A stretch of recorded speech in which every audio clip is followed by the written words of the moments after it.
आज हम इस वीडियो में पढ़ेंगे बहुत ही महत्वपूर्ण क्वेश्चन, दो चर रैखिक समीकरण का बहुत ही महत्वपूर्ण क्वेश्चन है। एक कक्षा 10 के विद्यार्थियों को यह क्वेश्चन ज़रूर मिल जाएगा, आपके किताब में बार बार पूछा जाता है। थोड़ा टेक्निकल है, सवाल घुमा करके है और यह बोर्ड एग्जाम में भी पूछा गया है। देख रहे कंपटीशन एग्जाम में पूछा गया है। नलकूप चालक का एग्ज़ाम हुआ था, ग्रुप डी ग्रुप सी में आता है। 12 तारीख पहला महीना और 2019 में पूछा गया था। ठीक है, कॉम्पिटिटिव एग्जाम में। और कक्षा 10 के किताब के विद्यार्थियों के लिए भी दो चर रैखिक समीकरण का सवाल है, बहुत ही महत्वपूर्ण क्वेश्चन है। समझ रहे हैं? तो प्रश्न है पहले, एक पार्क में मोर की संख्या का वर्ग। क्वेश्चन बहुत ध्यान से पढ़ेंगे पहले गंभीरता से। एक पार्क में मोर की संख्या का वर्ग खरगोशों की संख्या के वर्ग से 56 अधिक है। देख रहे ना? फिर यदि 4 खरगोश अधिक होते तो मोरों की संख्या खरगोशों जितनी ही होती। पार्क में मोर और खरगोशों की कुल संख्या कितनी है? तो पार्क में मोर और खरगोशों की कुल संख्या जोड़ करके, इसमें अलग अलग नहीं पूछ रहा है कि कितने मोर हैं कितने खरगोश हैं, दोनों को जोड़ करके बताना है। लेकिन मैं एक लाइन और जोड़ दे रहा हूं कि पार्क में मोर और खरगोशों की कुल संख्या तथा अलग अलग भी बताइए कितने मोर हैं कितने खरगोश हैं। ठीक, 4 विकल्प दिया गया है, केवल इसका देखना। नलकूप वाला चालक के लिए आया था, बहुत ध्यान देंगे। इसको पहले जैसे लगाया गया मैं समझा रहा हूँ, उसके बाद अपने शब्दों में समझाऊंगा, देखना। माना खरगोशों की संख्या x है। क्या है? माना खरगोशों की संख्या x है तथा मोरों की संख्या y है। ध्यान देंगे, माना कि खरगोशों की संख्या x है तथा मोरों की संख्या y है। प्रश्नानुसार कह रहा है एक पार्क में मोरों की संख्या का वर्ग खरगोशों की संख्या के वर्ग से 56 अधिक है। मतलब x का वर्ग बराबर y का वर्ग, x का वर्ग बराबर y का वर्ग। कौन ज़्यादा है? कह रहा है कि खरगोशों मोरों की संख्या वर्ग खरगोशों की संख्या से 56 अधिक है। जो अधिक है, जो कम है उसमें जोड़ दिया जाता है। तो इसका मतलब है कि खरगोशों की संख्या कम है तो खरगोश में जोड़ दिया गया। x स्क्वायर धन 56 बराबर y स्क्वायर हो गया।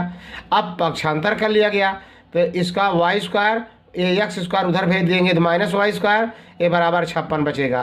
अब a square minus B square के सूत्र में अगर इसको रख देंगे y प्लस एक्स, दूसरे ब्रैकेट में y माइनस एक्स बराबर 56, समीकरण 1।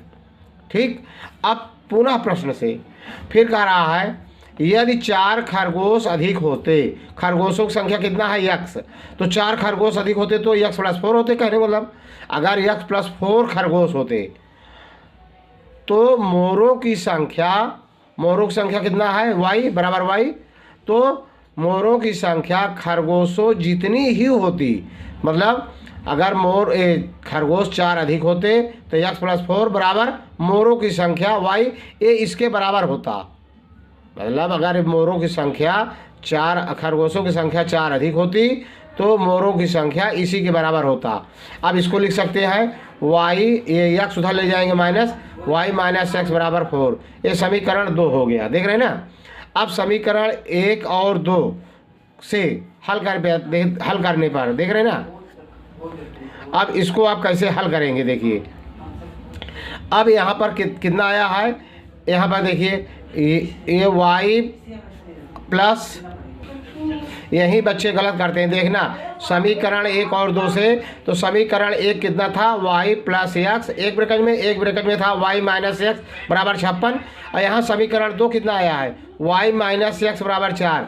तो यहाँ y माइनस एक्स की जगह हम 4 लिख सकते हैं। तो y प्लस एक्स गुणे 4, y माइनस एक्स बराबर 4 हम लिख सकते हैं। ये समीकरण 2 आया है, इसका मान हम रख देंगे बराबर 56। तो यहाँ पर गुणा का चिन्ह उधर जाते समय भाग हो जाता है। y प्लस एक्स बराबर 4 से भाग हो जाएगा तो कितना आ जाएगा? 14। y प्लस एक्स क्या है? y खरगोशों की संख्या, y मोरों की संख्या है और x क्या है? खरगोशों की संख्या है।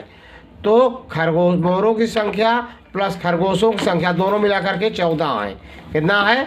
14 है। मोर और खरगोश की कुल संख्या कितना है 14। लेकिन मैंने एक प्रश्न कहा था कि अलग अलग कितने होंगे, तो अलग अलग के लिए आप कैसे हल करेंगे, ये समीकरण जो बना है उसको ध्यान देंगे। देख रहे ना, y माइनस एक्स बराबर 4 और y प्लस एक्स बराबर 14 आया, दोनों का योग कितना आया है 14, और y माइनस एक्स बराबर 4 आया था, मतलब दोनों का अंतर 4 है दोनों में। तो जोड़ने पर समीकरण एक व 2 को जोड़ने पर, देख रहे ना, अब जोड़ोगे तो कट जाएगा ना, 1 2y हो जाएगा बराबर 4 18 हो जाएगा। तो y बराबर 2 से भाग हो जाएगा, 2 और y के बीच में गुणा का चिन्ह है, पक्षांतर करेंगे भाग हो जाएगा, 18 भागे 2 बराबर 9। y का मान कितना आ गया 9। अब y का मान समीकरण 1 में रखने पर, एक क्या है समीकरण इसका भाई, एक मैंने समीकरण जो भाई दोनों का योग पूछा गया तो उसको 3 कर दिए थे हम, और ये 2 है तो 2 में रखने का समीकरण, यहाँ पर देखिए 2 और 3 लिखा गया है, समीकरण 2 और 3 को जोड़ने पर। अब यहाँ पर लिखेंगे y का मान समीकरण 2 में रखने पर, 2 या 3 जहाँ रख दीजिए, तो y माइनस एक्स बराबर कितना है 4, तो y का मान कितना है 9 ऋण एक्स बराबर 4, तो एक्स उधर जाएगा धन हो जाएगा और 4 इधर आएगा ऋण 4 बराबर एक्स, 9 + 4 गए 5, एक्स बराबर कितना गया 5, एक्स का मान 4, एक्स का मान 5 और y का कितना आया 9। देख रहे हैं ना, तो कहने के बाद अलग अलग आप पूछेंगे तो 9 और 5 होंगे, 9 और 5, देख रहे हैं ना। मतलब अब y क्या माना गया था, y माना गया था, यहाँ पर देख लीजिए y माना गया था मोरों की संख्या, तो मोरों की संख्या y बराबर 9 आया है, और यक्ष माना गया था यक्ष खरगोशों की संख्या, यक्ष का मान आया है कितना 5। देख रहे हैं ना, ये इस तरह से पूरा आपका सवाल आपको समझ में आया होगा, पूरा आपको दिखाई दे रहा है। वीडियो अच्छा लगा हो तो लाइक सब्सक्राइब शेयर जरूर करना। जय हिंद जय भारत।